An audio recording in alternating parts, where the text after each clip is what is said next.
Hello students, so today we are going to read second chapter of class 5th term 3rd governance of India, governance in India. In this chapter we will learn about central government, state government and judiciary. अब हम इस chapter में central government, state government और judiciary के बारे में पढ़ेंगे. To begin with, आइए हम यहाँ से शुरुआत करते हैं. Name the present president of India. आपको प्रेजेंट प्रेसिडेंट, इंडिया के प्रेजेंट प्रेसिडेंट का नाम लिखना है. Name the apex court of India. India के एपेक्स कोर्ट का नाम लिखना है. Name the present prime minister of India. India के प्रेजेंट प्राइम मिनिस्टर का नाम लिखना है. India is divided into states and union territories. The Constitution of India establishes a parliamentary form of government at the center in the states. India जो है वो divided है states और यूनियन टेरिटरीज में. जो कॉन्स्टिट्यूशन है इंडिया का वो पार्लियामेंट्री फॉर्म ऑफ गवर्नमेंट को एस्टेब्लिश करता है. ये जो पार्लियामेंट्री फॉर्म ऑफ गवर्नमेंट जो है ये सेंटर और स्टेट में पाई जाती है. The central government.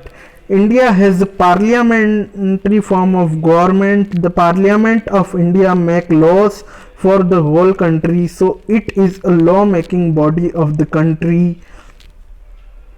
The Parliament of India consists of President of India, the two houses, the Lok Sabha and the Rajya Sabha. अब इंडिया जो है वो पार्लियामेंट्री फॉर्म ऑफ गवर्नमेंट है. पार्लियामेंट जो है इंडिया का वो लॉ बनाता है पूरी कंट्री के लिए. सो ये लॉ मेकिंग बॉडी कहा जाता है कंट्री का. जो पार्लियामेंट है इंडिया का उसमें प्रेसिडेंट और टू हाउसेस होते हैं, एक लोकसभा और एक राज्यसभा. अब आते हैं हम लोकसभा पे. The Lok Sabha is also known as the lower house और हाउस ऑफ द पीपल. जो लोकसभा है वो लोअर हाउस और हाउस ऑफ द पीपल कहा जाता है. ये फर्स्ट चैम्बर है पार्लियामेंट का. इसके मेंबर डायरेक्टली इंडिया के लोगों के द्वारा इलेक्ट किए जाते हैं और इसीलिए ये नेशन के लिए मिरर की तरह काम करते हैं. अब इंडियन कॉन्स्टिट्यूशन में ये साफ दिया हुआ है कि मैक्सिमम नंबर जो है लोकसभा के मेंबर्स का वो 552 है. वो 5 साल के लिए इलेक्ट किए जाते हैं. जो सिटीजन है इंडिया के अबव 18 ईयर और 18 ईयर्स के वो वोट देते हैं और उनके रिप्रेजेंटेटिव्स चुनते हैं. ओके. अब जो लोकसभा के मेंबर हैं उसमें चेयरपर्सन, स्पीकर और स्पीकर जो है वो सारी मीटिंग्स हैंडल करता है लोकसभा की. अब आते हैं हम राज्यसभा पे. The Rajya Sabha is known as the upper house और the council of states is the second chamber of parliament. Its members are not elected directly by the people of India. They are elected by the members of legislative assembly. अब जो second chamber है parliament का वो है राज्यसभा. वो upper house कहलाया जाता है.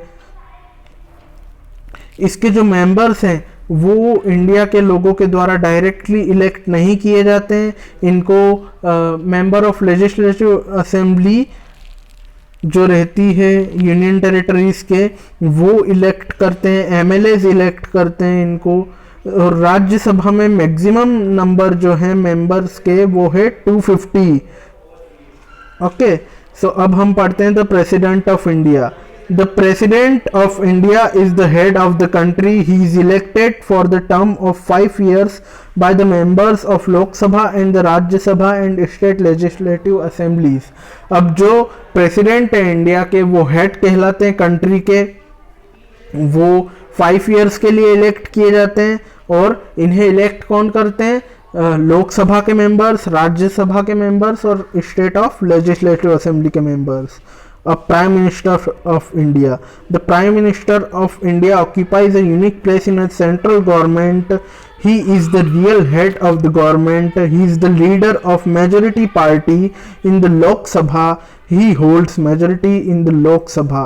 अब जो प्राइम मिनिस्टर है उनका एक अलग ही प्लेस होता है गवर्नमेंट, सेंट्रल गवर्नमेंट में, वो रियल हेड होते हैं सेंट्रल गवर्नमेंट के, और वो लीडर होते हैं, जो भी मेजोरिटी पार्टी जो भी जीतती है उस पार्टी के वो हेड होते हैं और लोकसभा को होल्ड करते हैं वो। और जनरल इलेक्शन में सिटीजन जो है इंडिया के वही पीएम अपना चुनते हैं। अब आते हैं हम स्टेट गवर्नमेंट पे। Every state of India has a legislative assembly. The members of the legislative assembly are directly elected by the people of state who are of the age of 18 or more. Different states have different numbers of legislative assembly. The members are elected for a term of 5 years. अब हर state की एक legislative assembly होती है और जो members होते हैं legislative assembly के, उनको लोगों के द्वारा इलेक्ट किया जाता है। वो लोग जो 18 ईयर्स से ऊपर होते हैं या 18 ईयर्स के होते हैं वो लोग इलेक्ट करते हैं मेंबर्स ऑफ लेजिस्लेटिव असेंबली को 5 ईयर्स के लिए। Candidates of different parties contest assembly election. अब जो अलग अलग पार्टी के कैंडिडेट्स जो होते हैं वो चुनाव लड़ते हैं और उन्हीं को वोट देते हैं, और मेजॉरिटी पार्टी जो जीतती है पार्टी उन्हीं की गवर्नमेंट होती है स्टेट में। अब आते हैं हम जुडिशरी पे। India has an independent judiciary. The supreme court is the highest apex court of the judiciary.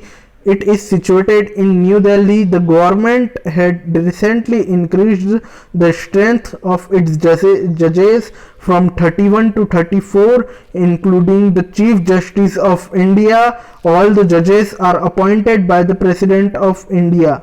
There are high courts in states. A high court is the highest judicial body in a state. There are also lower courts and district courts. India के पास एक independent judiciary है, supreme court उसमें सबसे highest court है और apex court है judiciary में, जो न्यू दिल्ली में सिचुएटेड है। गवर्नमेंट ने रिसेंटली जो जजेस हैं सुप्रीम कोर्ट के उनके नंबर्स इंक्रीज किए हैं, 31 से 34 हो गए हैं सुप्रीम कोर्ट में जजेस।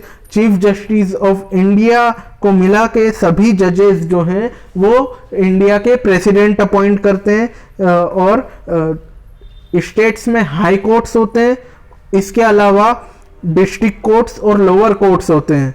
सो दिस चैप्टर इज फिनिश्ड। अब आते हैं हम टिक द करेक्ट ऑप्शन पे। The members of Lok Sabha are elected for a term of 5 years. Very good. The governor of a state is appointed by the president. Very good. The highest judicial body of the state is the high court. Very good. The maximum number of judges in Supreme Court is 34. Very good. The maximum numbers of members that the Lok Sabha can have is 552. Very good. The president is the ex officio in the Rajya Sabha.